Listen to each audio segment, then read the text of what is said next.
It's about to get Gabby AF. We about to get Gabby AF, Gabby AF. We about to get Gabby AF, Gabby AF. Welcome to another episode of Gabby AF. I'm switching it up a little bit. I'm on my couch again, so I'm very comfortable because I have my friend joining me today, so I don't have to get too fancy for him. I would love to welcome Brian Waters to Gabby AF. You might know Brian from The Ringer. That's that small little place, The Ringer. But Brian, welcome. What's up? What's up? Thanks for having me. I'm honored to be here. Yeah, I'm happy to have you. I loved seeing you at SummerSlam. I feel like we reconnected and became besties. Yeah. First time since Wale Mania. I'm like you be so busy because we'll be in the same cities, but you'll be like doing your thing, having watch parties, hosting at the show. So I've been seeing you out here working. It's good to see. Has there ever been a time where you was set up to do a podcast and then something on the television happened and it made you so mad you didn't record because you didn't want to be that person? No, not me. That's definitely happened to you. So you need to tell me what happened. October 2019. Oh my God. The fact that you started with the exact date. I want all the tea. I'm so excited. The debut of SmackDown on Fox. You may know exactly where I'm going. Oh, okay. When this particular title changed hands and it was the end of Kofi Mania. I know what you're talking about. It was a thing where, everybody in their right mind knew Brock Lesnar was going to win. Whatever. It was how fast it happened. Mm-hmm. And I said, I don't believe what I just saw. You know what? I'm going to bed. I'm not going to be that guy. Because I'm old enough to understand how wrestling works. I understand not only the audience that you cater to, but the sponsors, the business, all of that, right? So I understand with many people who may want to say, oh, Cody Rhodes' reign is terrible, whatever. Personally, I don't think so. We saw how I don't even know or fathom how he even sleeps. Because not only is this man a WWE champion, but he's also a father and a husband. It's like, how do you balance all this? That would happen. That, not even a couple of hits or nothing. That's what made me mad. Those warm, sunny days are calling. So why not fuel up with them with Factor's no mess, no prep meals? Meet your wellness goals in time for the summer thanks to the chef-crafted meals with options like Calorie Smart, Protein Plus, and Keto. I know for me, Protein Plus is my favorite because when I'm working at the gym or when I'm running around during the week, I know I don't eat enough protein. So it's so easy to just have a Factor meal that's Protein Plus, and I know I'm getting enough protein so that I have enough strength to even get to the gym and get my workouts going. Their fresh, never frozen meals are dietitian approved and ready to eat in just 2 minutes. Literally, no matter how busy you are, there's always time to eat one of these meals. 2 minutes? Who doesn't have 2 minutes in their day to heat up a meal? And they're delicious. It's actually crazy how good they are and that they're made in 2 minutes. I love it. It makes my laziness a little bit better when I'm tired from the day.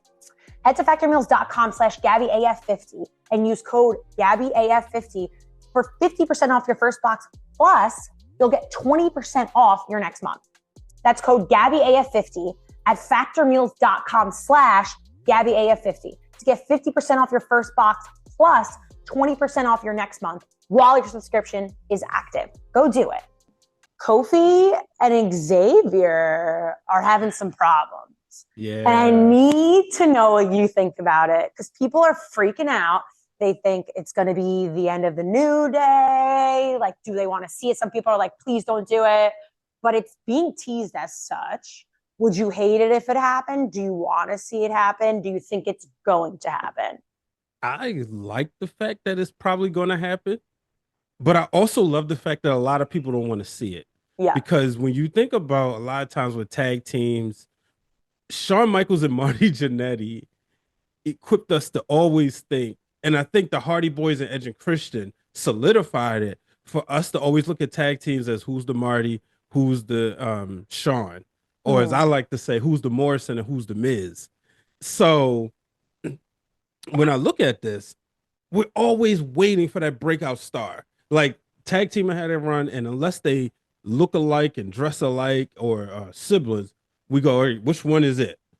And with the New Day, because we've seen them have individual success while remaining a unit, I think that's why a lot of people don't want them to split. And that's what I love about it, because it's going to break hearts and it's going to be great because it's going to be so much emotion tied to it that you could do this now. We've been talking about the bad blood meter and how much like cc's of blood is the match worth bad blood, right? So for instance, Punk and Drew McIntyre, 100 cc's.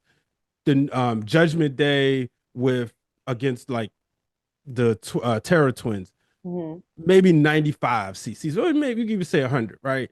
But like Cody and Solo, you know, that whole feud may only be like 80. I think with the New Day, because it's the Brotherhood, it's instantly 100 cc's of blood, and I want to see it. And I want to laugh at people. I want to sit back and smile. I really want to see Xavier Woods wear World Championship gold. I know he was the King of the Ring, and I know that's what he says was his goal. But I always wanted to see him as a world champion because of the fact that has a PhD.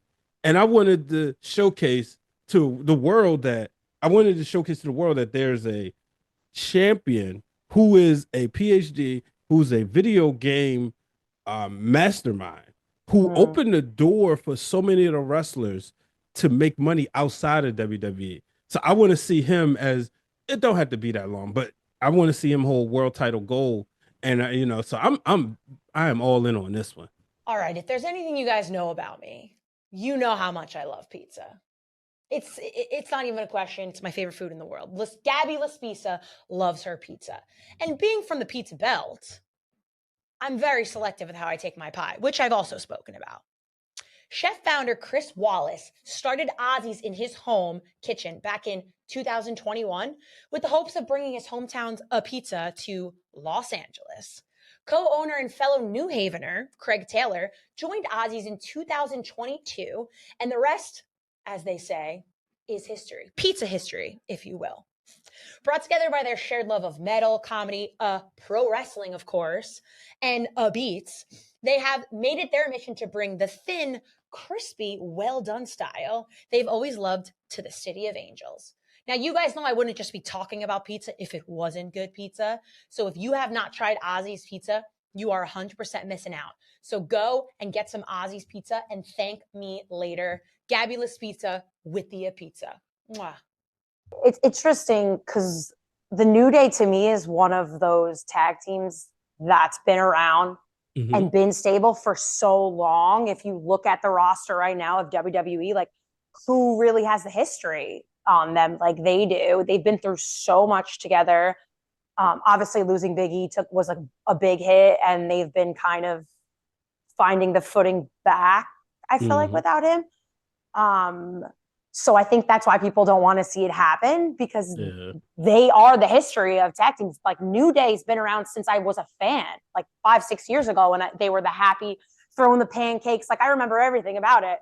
So the emotion that can come from the two of them feuding for like Xavier to turn on Kofi and just want the time for his own and be disappointed in his brother, like they're brothers. Yes. And just imagine E comes in and is like, guys, like we're brothers. What are we doing? And Xavier just says to his face, like, not anymore, not anymore. Like, I want to see them crying. I want to see, like, literally, Goosebumps. you can't. That's what I'm saying. And like, you can't make Kofi a heel to me. I just can't see it. He's just too lovable. He's too sweet. Xavier's got the grit in him to be a top heel, and he's very good in the ring. I like him on the mic. I think put the strap on him and like run with it. And like this time next year, I think he's going to be as much of a breakout from a tag team as like Jay was to the Usos. With Big E obviously being, out with the injury. And I believe was it a quote, Brian confirmed this for me. They said that their plan was to never try and break up before Big E's injury, obviously. But I think with Big E's injury, like now I do want to see them break up. I Right. think that's where the change happens, because before that, I don't think I wanted to see them ever break up. I liked the three of Same. them together. That could have been a forever thing. Go off, have your individual success. But yeah, with what's happened with Big E, now I feel like it kind of has to be done. And I completely agree with you, Gabby. I think Xavier Woods, he's definitely got to be the bad guy in this one. No one's going to boo Kofi. Right. But I just think it has to happen. And I'm excited for it to happen for both of them, because I think this kind of feud, with the love they have for each other, the brokenness of this brotherhood, it can really go on for a while and pour at the heartstrings. Like, I want to see kids crying because the New Day broke up, and Xavier turns on Kofi and Kofi's crying, so the little kids in the front row are crying. Like, it has the capacity to really be an emotional roller coaster. And that's what I like when I watch pro wrestling. I like the drama. I like, what's the show? Like the soap opera of it all. Yeah. And they're very good at that. So like, I love it. I know people hate it, but that makes me love it more because I'm also sick like that as a fan. So I really enjoyed NXT this week. And the highlight for me was Roxanne telling CM Punk that she should have been a Drew McIntyre fan, and that she likes his wife better than him. That was hilarious. That was fucking amazing. I know you're a big Roxanne fan, so we got to talk about it because I love her too. And I love what they're doing with her and Giulia. I thought Giulia showed a lot of personality on Tuesday night. I really want Roxanne to win that match.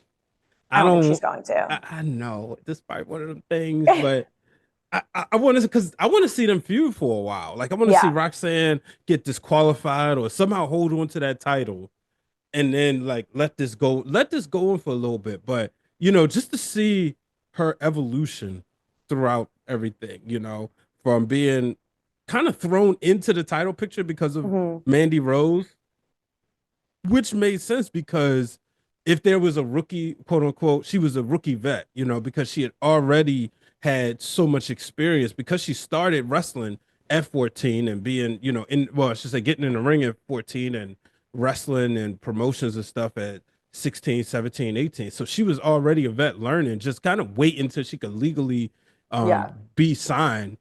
So now watching her go from, I watched her be a babyface for so long to now being a heel and just saying almost whatever. I'm like, you know what? Maybe we need to see you and Cora Jade, kind of link up again, just this time on the other side. But man, and with Giulia, this is what's going to be exciting, especially introducing Giulia to the American audience. Like, I wasn't privy to seeing a lot of her stuff. I saw a lot of clips, but it's different. But like you said, being able to see the personality in Giulia has been great. What I like that they're doing with Giulia is, I was just like you, where I didn't really see a lot of her matches. I didn't know her very well, but they presented her immediately as like a star and somebody that you need to know. So I took her seriously from the jump. So it wasn't weird for me to see her automatically, challenge for the title and come up against Roxanne. Whereas if it was just a random person showing up and there wasn't all this hype around it, I would be like, why is this person here? What's going on? And just her look and the way she like carries herself, I'm like, damn, like this is a heavy hitter, and what's going to happen? That's why I think it will make sense for her to beat Roxanne. And then we'll see Roxanne obviously go up to the main roster. Because look at some of the matches Roxanne's had. Her match with Jordan was fucking awesome. Yes. And like, I don't know. I think she's just a star. I loved her on the mic with Punk. I thought it was hilarious. Like, I popped. And Drew McIntyre trolling the whole thing as well on social media made me pop when he was like, I'm really proud of you, Roxanne. Like, you didn't know. And poor Punk was like, fuck, I thought this girl was like my daughter, and she turned on me. But that, like, I'm glad you brought that line up, because that's another thing with Drew saying, and none of that daughter shit. That's creepy or something crazy. I think this is Drew McIntyre's best run, by the way. This feud. That was in Pearce. This is like he's had some pretty big moments in his career, and I gotta say, I didn't think he could outdo like kind of that babyface run where unfortunately won the title at the empty arena WrestleMania. He didn't get that Right. big moment, but that's like become his characters now. Is he's never got that moment. He's that bitter guy, but he's just been phenomenal in this feud. Yes. And that's a testament to Punk too, because I've even told you this, Tony. This is the most I've liked Punk in the entirety of my pro wrestling like watching. Yeah. Because I didn't know Punk before AEW, which like blows people's minds. I didn't watch at that time. So I knew who he was and his whole story.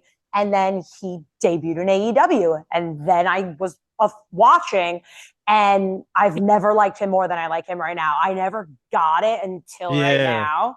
And I love him. I just love him on the mic. I love what him and Drew are doing for each other. I love all of it. The shit with him and Seth. Like, I just think it's all money. And I'm like, okay, I get it now. I get what you guys have been saying about CM Punk. I know we all freak out about him. How are you enjoying what's going on in AEW with Moxley? You know, he's got Marina on his side now. He's kind of like that real super badass, hates Danielson. I want your take on this. I think they finally found something that makes me very interested in John Moxley. Like, I understood him going to AEW fits better for him, in my opinion. I just think, like, you know, knowing I heard about him by the time he got to WWE. All like the people I knew, and I started working more with people with CZW, they would always say, yeah, this guy's going to be a star. And this was before, when he was still in like FCW. And it always felt like he could just never, like, even though he was the WWE champion, it felt like he wasn't super interesting to me outside of the Shield. So then he goes to AEW, and I'm like, all right, I know I'm gonna get good matches, but then it's always like, okay, now what? You know, like, it was always trying to make it believable to me. But turning on Danielson, who's one of my favorites of all time, it's like, oh, now you done pissed me off. Now you got my attention, because now I want to see what Danielson gonna do to you. And then seeing him kind of unite everybody and with Marina Shafir, I'm like, okay, all right, now I'm interested, because I want to see more so how they gonna take him out, you know. And this dude will mess around and become AEW champion, and I'm rooting against him, and he'll mess around and take the title from Danielson and retire. I don't, you know, it. I know that's gonna be like the thing. Who's gonna be the guy to beat Danielson, which is fun to watch, but I wouldn't hate it if it was Moxley, because he's got me invested in a story, and especially the stuff he's doing with Private Party, because what he said was true. Like, you guys have been here all this time and you're still in the same place. So like, oh man, that kind of hurt. They haven't won no titles.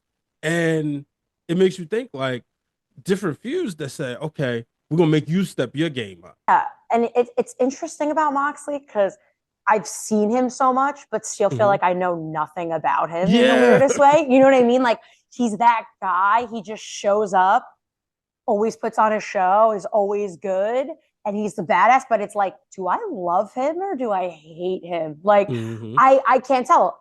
And I love what's happening because obviously Danielson is so overwhelmingly loved that if he was the one to end it, I wouldn't hate it.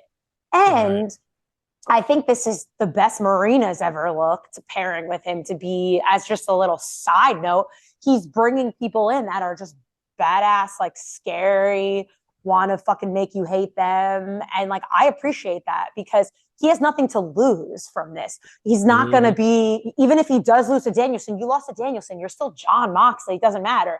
You're just showing up. You're taking what you want. You're claiming what is yours. You're saying, this is what I want. And you're kind of like, no, there's no gray areas with Moxley, which is like, I appreciate about him, but is scary about him. It's crazy. My favorite thing about him, and why I will never say a word, is because he's married to Renee Paquette, who I love. So there has to be a side of him that's very, very good, because she's an amazing person. She's so good at everything she does. Maybe there's a dark side to Renee. Maybe that's what it is. Happy birthday to her, too. Yes, happy birthday, Renee Paquette. But also, shout out to Renee Paquette. She's probably the greatest broadcaster to be doing it, to ever do it. And she's crushing it all the time. You know, so he's got to be doing something right. I first heard of her in like 2012 when I used to listen to Right After Wrestling with Jimmy Corderas and Arto Cal, and this is we was on the scores, but I would get the podcast, and they started bringing her on, and I remember they brought her on to talk about the '92 Royal Rumble, and I was like, oh man, I want to hear more of her. And Yeah. next thing you know, she signed to WWE, and I was like, oh wow, like this is so cool, So I'm so happy to see all the success that she's having. Oh yeah. And like people always say, like, who's the best signee that was with the WWE that's now with AEW or was with AEW now with WWE? And I feel like she's overlooked, and I feel like she's like top, like might be one of the best signings from a company to another. And you don't think about it because she's not wrestling, she's not in the ring. But what she's done and what her and RJ City do together, like she deserves all the flowers because she's going down as one of like the greatest of all time. And that's somebody I wish could be on both sides. Yes. Like, because she's so good for the business, period. I wish she could talk about wrestling on both sides because she brings such just want to hear her talk. Yeah, she brings such a legitimacy to that program every week. And just class. That's something, probably the best backstage interviewer. I'm going to go since Mean Gene, man. I don't know. It's been kind of a lot of trial and error in every company, right? I mean, you've seen a lot of faces come and go. Renee is going to go down as top 2, top 3. That Talk is Smack segment doesn't work the same without her. With Daniel Bryan and The Miz, like everybody played their part, but we can't overlook just her facial reactions, expressions, because he said it's 100% real. But again, that's how good she is. So yeah. Also, she's so beloved, I feel like, across every platform from wrestlers from everywhere. And that's why her interviews with these wrestlers, she just sat down with Dax and Cash. And I don't know if you caught any of that interview.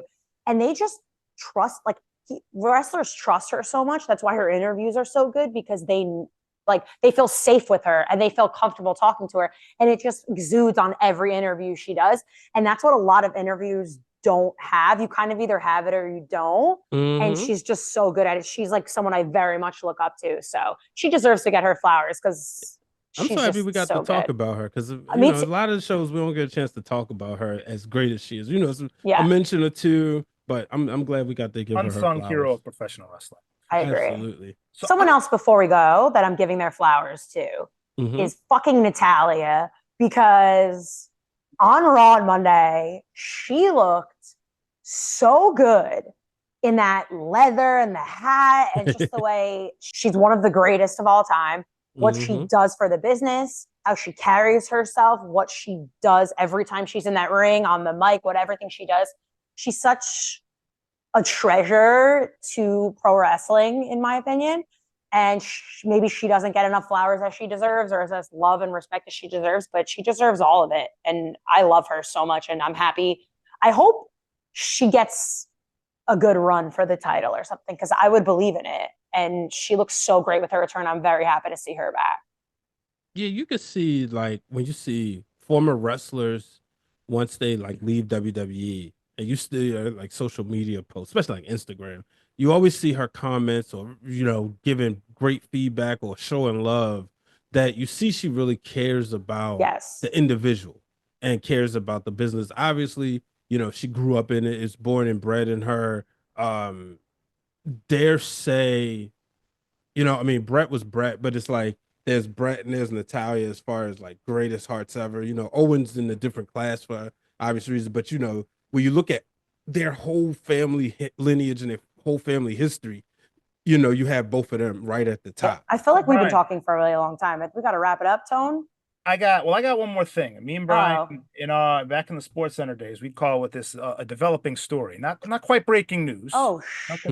I don't know if you guys saw it today. This is brand new. Not as new by the time you listen to this podcast, but Adam Pearce put out a video today. I don't know if you guys saw this, where he addressed, I guess, a question he gets quite often. Now, if you remember Adam Pearce, Ring of Honor legend, former NWA World Champion. Love Adam Pearce. I guess one of the questions he gets a lot, anywhere he goes, every time he gets stopped, is would he face SmackDown general manager and fellow former NWA World Champion Aldis?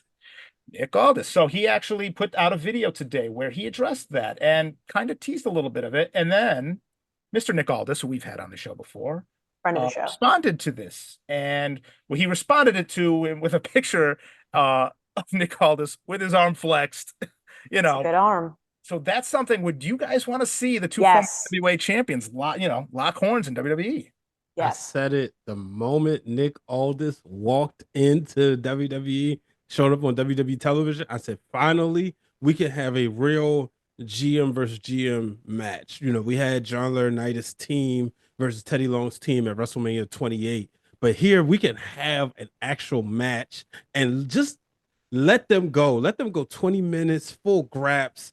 They haven't forgotten anything. And I Right. think they will put on a classic. Yeah. I mean, clearly Nick Aldis would win, in my opinion. But that's just maybe because I'm just biased because he's a friend. But Aldis, tell Mickey James right now, Nick Aldis getting in the ring because she loves to say it that way. I would love to see it. I think they're both tremendously good at their jobs. I love watching Pearce. I love Nick Aldis. I love seeing Chelsea troll both of them. Chelsea Green. It's That fucking she hilarious. has to be the special guest She referee. has to be the match. special guest referee. That's what I was just who going to is she say, go- Tony. Who is she going to? Because normally when a ref's in a special guest referee favors one or the other, she's going to be taking shots at both of them in the match. Who's she But gonna that's favor? why. Listen, let her do it. She deserves it. They've given her so much shit when either one of them has been her GM. So it's kind of like the revenge that she needs. I think she deserves it. I really do.